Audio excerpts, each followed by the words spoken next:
toujours sympa, hein, ces mots de Simon Moulton, toujours souriant, ça fait plaisir à voir. On verra si le Britannique va pouvoir aller chercher un nouveau podium dans cette seconde manche de la saison, cette deuxième manche de la saison de Pau. C'est parti pour la première course du week-end avec en pole position, on l'a vu il y a quelques instants, Julien Brichet suivi de Mike Parisi. Julien Brichet qui va tout de suite prendre le meilleur sur ses adversaires, mais bien talonné hein, par le régional, le local même, on peut l'appeler comme ça, de l'étape, Mike Parisi. Palois et qui a envie forcément de réaliser une belle performance devant son public, devant sa famille, devant les gens qu'il aime tout simplement. Derrière en deuxième ligne nous retrouvons Gilbert et Moulton. Et le classement qui ne change pas énormément, Julien Beltoise 5e, Alexandre Rambure est lui 6e derrière. Ça se bagarre également difficilement l'entrée dans le top 10 de Brie. Pour le moment dans ce premier tour de Pau, vous voyez pour le moment les conditions qui sont assez favorables lors de la course de ce samedi.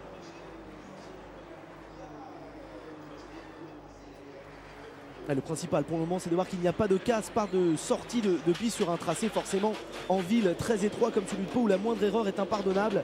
Et bien les pilotes pour l'instant réagissent plutôt bien aux aspérités de la route.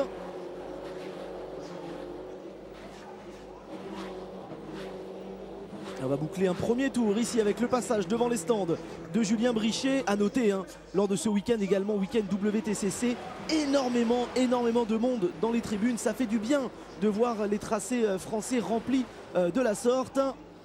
Et du côté du THP Speeder et de Peugeot Sport, on ne s'en prive pas. Le virage de la gare passé parfaitement par nos hommes de tête que sont Brichet, Parisi, Gilbert et Moulton. Derrière, l'écart est un petit peu creusé, quelques dixièmes de secondes sur Julien Beltoise. Alexandre Rambure est toujours 6e. Le Synthé oublie le H de Lompèche. Il est 7e pour le moment. Jean-Claude Lompèche.